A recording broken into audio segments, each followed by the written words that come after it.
What is up? What is up? Good morning, good morning, good morning, good morning, my philosophy family. It is your girl ABV, the philosophy, limitless view, whichever your heart so choose. I just came to say I am so happy. I'm in the best mood.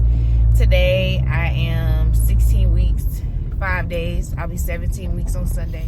Time is flying, okay? Baby, time is flying. I'm at Biscuitville right now getting me some breakfast before I head to Rocky Mount to pick up my mom. But before I pick my mom, I'm getting my hair done.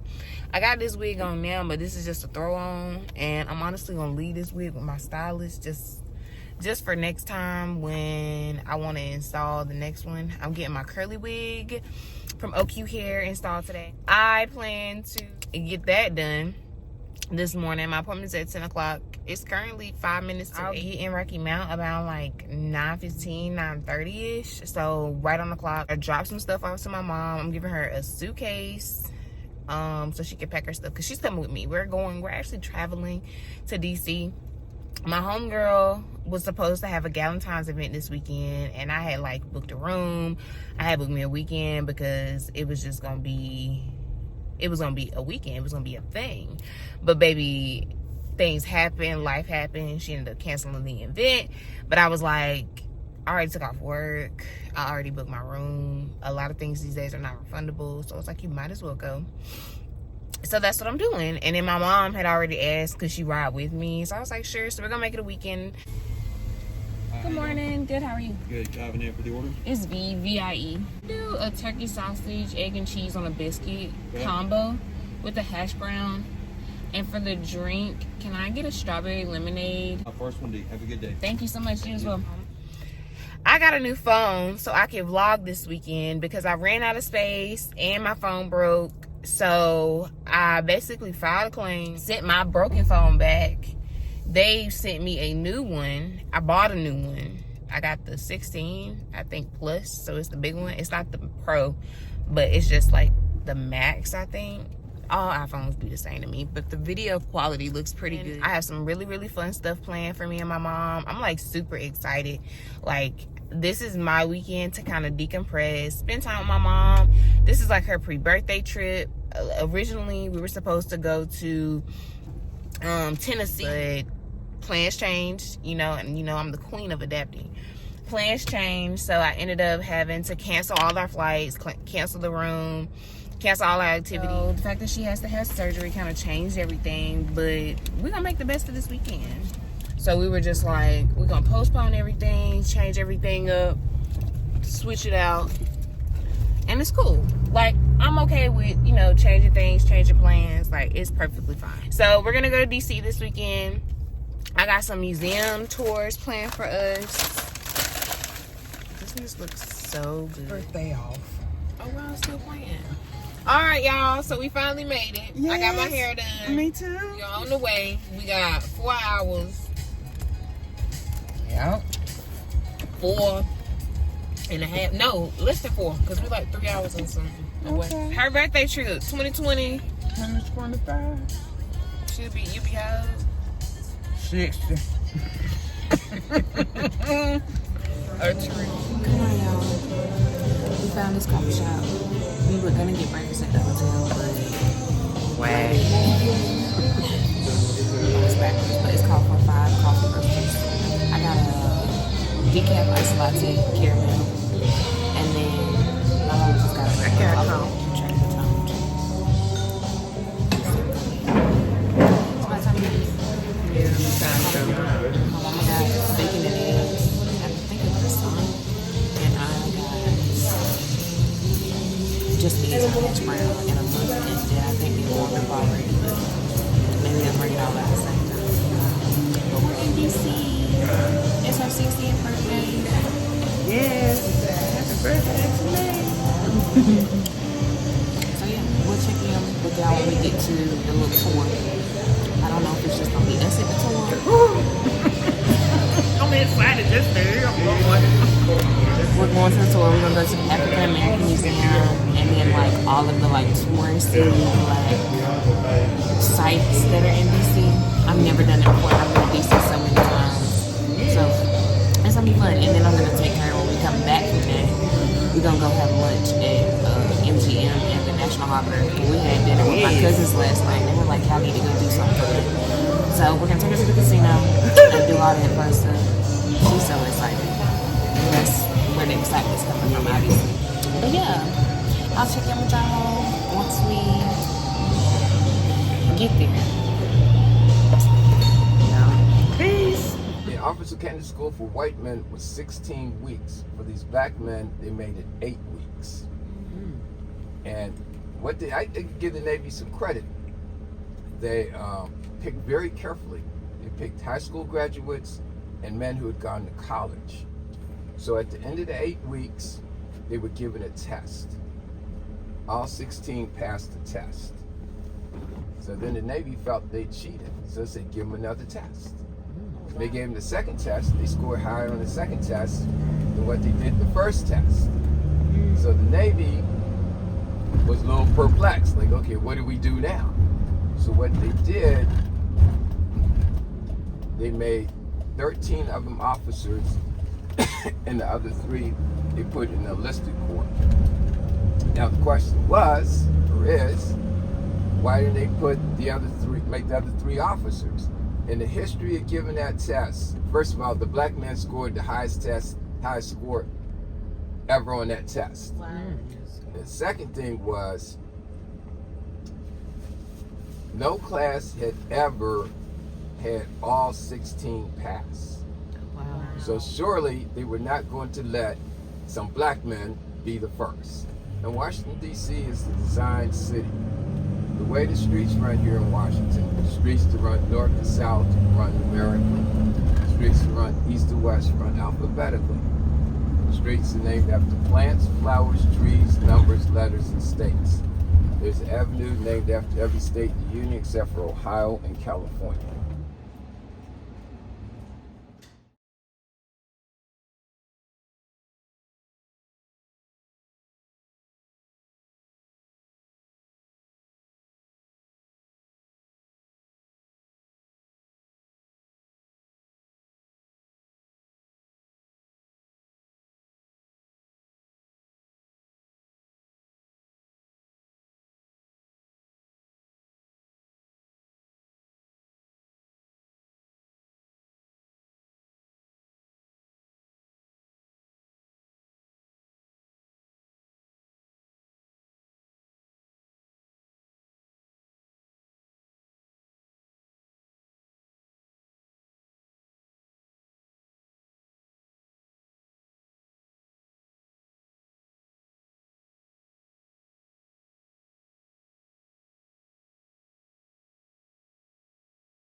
To do the exact opposite of what almost every other historic site in this nation does. They tell you the 1 or 2 things that are original.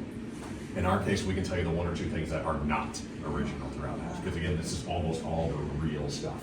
Throughout the entire home, not just this room, in the entire home, the non-original things are the carpet you'll be standing on, the wallpaper around you, and the window curtains. In each case, they are identical copies of what they were back in the Douglas's time. But you're not, we're not on the actual layer of carpet here. But if we remove that modern level of historic recreation, tables, chairs, statues, paintings, furniture, kerosene lamps, coat racks, this is the real stuff that's been here since their time. The Douglases moved in here in 1877. They bought the house. They did not build it. So there's already something here before them. But any ideas how old Frederick Douglass would have been in 1877? 30? What we're doing is kind of perfect. We got some numbers, we got others shaking our head. He couldn't answer the question either. He had no clue how old he was at any point ever in his life. Wow. And simply put, this pisses him off for his entire life. Because he knows it's not just some bureaucrat lost a record somewhere in an administrative mix. There was an intentional choice by this nation to devalue the lives of millions of people across generations. So there is no preservation record because in the eyes of these ignorant white folks around him, he is just a thing, a piece of property. When he writes his very first book, this detail haunts him so much that all you got to do is read the first paragraph of the first page. He opens with the words, "The larger part of the slaves know as little of their ages as horses know of theirs." And it is the wish of our masters to keep us ignorant of such. Mr. Douglas will live, breathe, and die, never knowing how old he was. Never having any clue when his birthday is. You know, some of those essences of just basic levels of humanity have been stolen from him. Today, we know the answers that he searched for. His birth record was discovered, but it was 100 years after he died.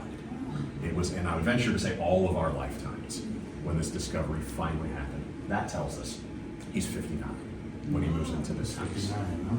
So he never knew this, but we know 100% he is born in the month of February, so happy birthday, in 1818. His birth, he had self-selected his own birthday for February because he wanted a birthday anyway, he didn't know, so he picked one arbitrarily. But his selection of the month of February wound up being perfect. That's also why Black History Month is February, is because of Frederick Doe, selected by Dr. Carnegie, was an honoring some of that work. So we're in the birth month of Frederick. There we go here now. He'd be 207 if he was with us, but at his time, he moves in at age 59, he lives here till he's 77. At age 77 is when he passes away. That's 1895. So 1877 to 1895 is a calendar for this home. The last 18 years of Frederick Douglass's life. With slavery, his early abolition work, Civil War, all that stuff is in the background before we show up here. All the books. Master remains. Like to read too, then. You don't dismantle the power structure, your work doesn't really matter. It's going to keep coming back. And who are the other two people? Yeah, over time. Louis Monster as the president of Haiti. Mr. Douglas has been U.S. ambassador to Haiti in 1889. That's who he's working with. The other one is Frederick's best friend, is William Bruce. First black man to serve a full 6 years as U.S. senator. Product just as Frederick was coming out of slavery. He sits in the Senate seat after the Civil War. Jefferson Davis had a full Jefferson Davis made it back to the United States. When you look at his studies, hopefully you've seen his book collection along the wall. Yes. They would not use that language, but that's how we would understand. In this room, forget famous stuff. In here, we're talking about a husband. We're talking about a dad. He played piano. And we're talking now about grandma and grandpa to 21 grandchildren. Who are coming and going so vibrant. It's so big. This table could expand, so you could have big formal dinners here. Oh, wow. It's a rather small, intimate family setup right now. But the thing I love most about this room, it has nothing to do with cool, famous people who ate here. There's a lot of them, a lot of legends who ate in this room. This is the room you can see how big Frederick Douglass was. When you look around the table, which chair was his, do you think? This one. Yeah, we're all pointing this table on here. Our first clue to his size. It's taller and wider. And it's also reinforced. On the bottom there, if you notice these others aren't as strong. So we're talking about somebody that's a little bit larger than average. And again, the pinch me moment, it still gets me. Sometimes I even have to kind of remind myself, we're not talking about copies. This is the real stuff. This is the actual chair. This is the actual plates, table, and that's true throughout the entire house. That's clue number one for this man's size of his chair. Clue number two, though, look over the fireplace. There's a big group photo up there. I don't think you need me to point him out to you in the photo. The hair. The greatest hair in American history. You can see his height contrasted against a group setting. He's taller than almost everybody in the photo, significantly taller. Frederick Douglass is 6'2". Not only is he 6'2", he is 235 pounds, and he spends every morning in this house weightlifting. We still have his weights. Oh my goodness. So we're talking about a muscular 6'2", 235. And I'm not saying he's a giant, but for most of us, that stands out in 99% of social settings we find ourselves in. Some muscular 6'2", 235 guy starts strolling in there. And think about why he weightlifts every morning. It's not to look good, it's not to be healthy, it's not for the rigors of travel. Make sure you're strong. You gotta be ready to go. Well, we know not every civil. It's a pantry, a storage room, what you're coming out of. This is a laundry room here with the water pump in. inside, it's pretty state-of-the-art stuff. Look at me. I was about to say, where's the washer and dryer? Right here. Washers all around. This is where I'm standing. This is going to take us back to the kitchen, but there is a step up. So you notice that step up.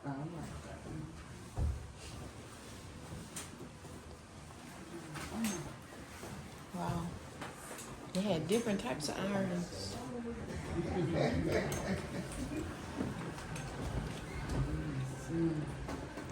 So this is our kitchen. And we all get what kitchens are for. One of the things that I love about the kitchen, though, we still use a lot of this stuff in our kitchens right now. Some of it is unchanged. Even as the exact items. Yeah, you can improve on that. They haven't seasoned it quite properly. It's not all the way ready. I think every single item in this room, even if we don't quite still use it, you can see a very familiar ancestor of what we still use. Even the stove, they bought the stove from Sears. So they're even using some of the same companies, things that are going around. I think within 30 seconds, every single one of us could figure out how to use that stove. We just opened it. If I don't burn my face off first. Yes. Beaten biscuits.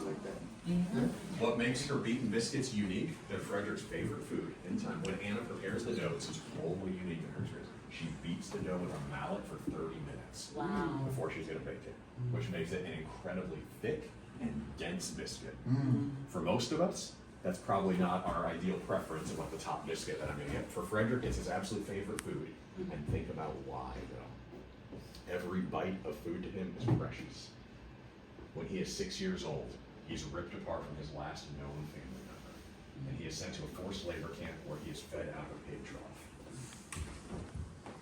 So as you came off the stairs, if you just did a U-turn into that door right next to it, this is one that Frederick and Anna set aside for their grandchildren. Remember how many grandkids they have? 21. 21 grandkids. Wow. They're not all in that room at the same time. Oh, that's the same. It's another guest room.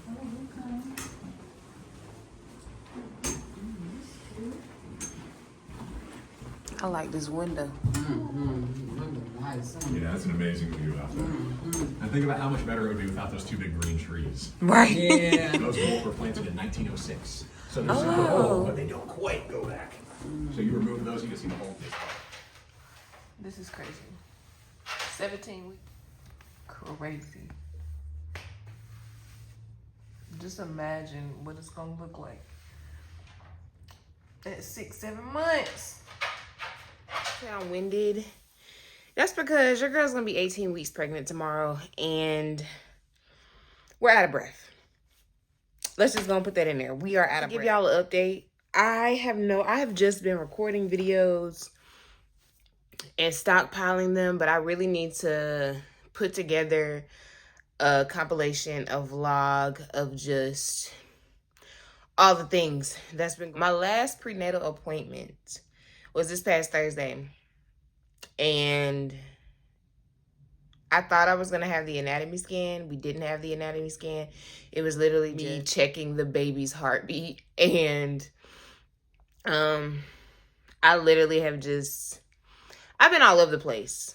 I want to have a real sit down and talk with y'all about everything. So I'm about to run back to the store because I got the color but no developer. So I have to run back to the beauty spot to get developer. So y'all about to come with me while we do. I haven't experienced a lot of morning sickness. I have experienced nausea. Y'all, this pregnancy has been one for the books. Like, I thought I'm not going to reveal the gender until they come. But when I say I have gone through this entire pregnancy thinking that this child was just going to be... that this child was gonna be a certain gender, and then I learned that it was a different gender. Anybody that's in my circle, y'all already know what the gender of the baby is. I didn't really hide it. I'm not doing a gender reveal because I feel like that's kind of pointless. Like I said, I haven't really experienced a lot of morning sickness. If anything, it's just been nausea here and there. A lot of pregnancy mood swings, a lot of, you know, shifting of the attitude that I'm trying to work through and work on. But overall, I feel good. I feel great. I feel like I'm getting bigger every day. I'm trying my best not to be so hard on myself. My doctor at my last appointment told me I gained 4 pounds. I think between my first and second appointment, I had like lost weight, but then like this, I don't know what appointment this is now, but I'm 4, yeah, I'll be 18. I'm really excited to be a mom, to become a mom to a little version of myself. I feel like God would have never placed this opportunity, because this certainly is an opportunity, in my life for no reason. I feel like God is very strategic. He's all-knowing. He's 10 steps ahead of me before I can even think or comprehend, or, you know, because my plans are never his, and his plans are always greater. And if I've learned anything in the past year just about faith and about trusting God, is that he always blesses you at the right time. I've told close people to me this, that if I would have gotten pregnant before I went back to Christ, I probably would have done some things that weren't of God, that God wouldn't have wanted me to do when it came to having a child. Just because of the space that I was in, just because of, hold on. But yeah, just because of the space that I was in, just because of the person I was, I probably wouldn't be so accepting of this blessing. I probably wouldn't be so understanding, and I'd probably be freaking the fuck out. Like, I think this is the most calm I've ever been. Not saying that I believe that childbirth or having a child, raising a child is going to be a cakewalk, but I just know God would never place me in a situation that I can't handle. Like, he's walking with me every step of the way, and I'm so grateful and so thankful and so blessed to have a God that is forgiving, that extends grace and mercy, and that watches over me every day. I make sure to anoint me and my child every single day. I pray over us every single day. I never miss a beat when it comes to us. So I'm trying not to talk too much, because I get winded so much easier now. But I'm just really, like, my mindset, my perspective on life has shifted in a way that I don't think the average person who isn't walking by faith will understand. I am proud to be a mom. I'm not a young mom. I mean, technically I am young, but when I give birth, I'll be 30 or 29. It don't matter. My mom had me when I was 29. So I'm really just excited. I know reality, people like to throw reality in your face at you, like it's not going to be easy, you're going to have to make all these changes. But I've had to make a lot of changes in my life, in my 29 years. And in these 29 years, I've shifted and adapted to a lot of things. I've been almost homeless. I've been able not to afford things. I've had cars repossessed. Like, I've been through it all. And through it all, I've learned that God is still here with me. He's never leaving me. He's never forsaken me. And even in my moment of childbirth, even in my moment of raising a child, even in my moment of becoming a mom, being a parent, even being with my boyfriend and our relationship and how it has grown, like, faith is the center and the top for me. That's my, like, #1 priority. And if I can just, I have no idea. I do have an idea. Let me not lie to y'all. But this journey for my philosophy is shift to, you know, mom life, into faith-based content, into showing my life in real time, but also not sharing too much to where you guys know all my business, because I'm definitely not about that. And I definitely want to protect my child at all costs. I don't feel like the internet should know everything. I've learned that lesson many of times, going through things, sharing things with people. And even in this season of becoming a mom, I know there were some people who weren't happy for me, who weren't excited about this, who haven't told me congratulations, and that's okay. I still love them anyway. Maybe not up close and personal, but always from afar. And I've learned that it's okay not to be a part of someone's life anymore. It's okay not to agree with a person and how they're doing things, and to go your separate way and to grow apart. Like, it is okay. I spent a lot of time in 2024 crying over loss, hurt over loss. And if there's anything that God has shown me in 2025, even in 2024, is that he is the ultimate provider, the ultimate giver, and he has replaced everything tenfold. Like everything I thought I lost and that I needed and that I thought would like help me in this next realm of life, God told me not to worry. And he's showing me every day why I should not worry. And I'm trusting him.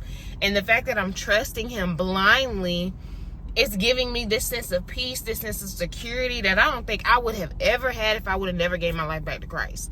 I don't care what anybody thinks about me anymore. I don't care what anybody is saying about me. That's not my business. That has nothing to do with me. People are going to think what they think. People are going to do what they do. And you either go along with them and agree and continue to conspire and walk in those, in those spaces with these people, or you pray for them and move forward. And that's what I've decided to do. A lot of things ended unexpectedly. I didn't like how it ended, but growth. I needed to grow. God was showing myself to me and revealing myself to me in a way that I just was not ready for.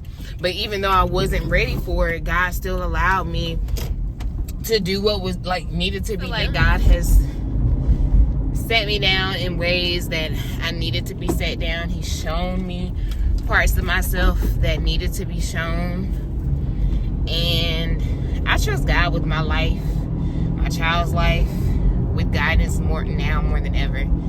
And I don't think there's anything that can deter me away from that. Like, I have been through some things in my life. Like, we ain't got to go down the rabbit hole, but I've been through some things in my life. And honestly, I'm glad that I went through it. I am so glad that God has taken me through the trenches, that I have been down and out, broke beyond repair, or so I thought. I was broken beyond repair, but God repaired me. God has shifted me. He shifted my mindset. He saved my life in more ways than I feel like the average person, again, would not understand. I'm excited for motherhood. I was already starting to become more and more excited about my 30s just because of the maturity level that has set in. And I think because I'm just embracing all that God has to offer me, all that he's showing me, good and bad. Like, not even everything hasn't been peachy keen and roses and perfect, but I found beauty even in the most upsetting mishap. I'm just so grateful. I feel like I'm not even halfway through my pregnancy yet, but I am grateful. I am so grateful for this area of my life that I'm in, this season that I'm in. God makes no mistakes whatsoever. And even in the midst of things happening and you don't trust it, you don't know, you're unsure, it's scary. I remember being there. I remember feeling like, oh my gosh, like this is it. I don't know what's next for me. I don't know what God is trying to teach me, tell me, or show me. But even in the midst of that, I was praying and reading my Bible every day, and I really just trusted beyond belief. And sometimes that's what it takes. People be telling you to push through, and it be hard. It's so hard. Like, that's the reality of life. It's hard to push through things when we're human, when we have human flaws and go through human-like things. Like, it's scary. But at the same time, God never puts you in a space that he knows you can't handle. So if you're in a season right now and you're unsure of why God has you in it, it's because he needs you in it. That's the message. He needs you in it. It's something you need to see. It's something that needs to be revealed. It's something that has to make sense. And it won't make sense until you're out of it, obviously, because for me, it didn't make sense to me until I was out of that season. But it has to happen. Otherwise, you're going to continue to make the same mistakes. You're going to continue to repeat the same lessons. And God wants you to learn this lesson and move forward already.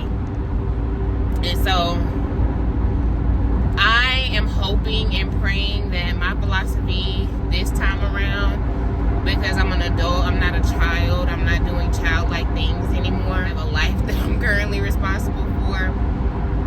I pray that like these videos, these vlogs find women, men, adults who are walking through life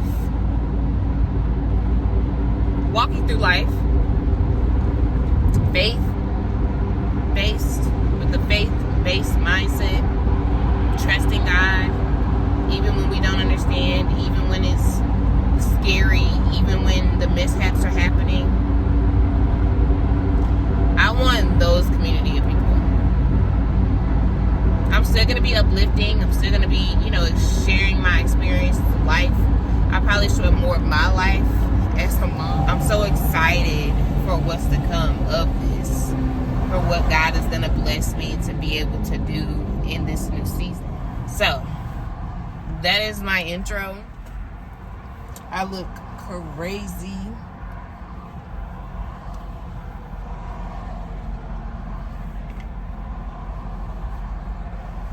I don't got no hair on my head, but this is real raw. This is V. Welcome aboard. Hey, breakfast this morning. I took my vitamins. I'm probably gonna take a nap before I color this wig. Cause baby, I'm tired already and I ain't done nothing. The thing about being pregnant is you're just always tired. You're always tired and you're always like exhausted. I didn't realize how much work is being done. But the bigger I get, baby, whew, the more you see. So much to be excited about. I'm about to get a new mom car. Getting me an SUV, baby, for me and my baby. I'm gonna get a new house. We're moving. Like, so many exciting things are coming into play. And it's all glory be to God. It's God doing it. I'm like in the background doing what I need to do. But God is definitely 15, 20, 30 steps ahead, making it shake, okay?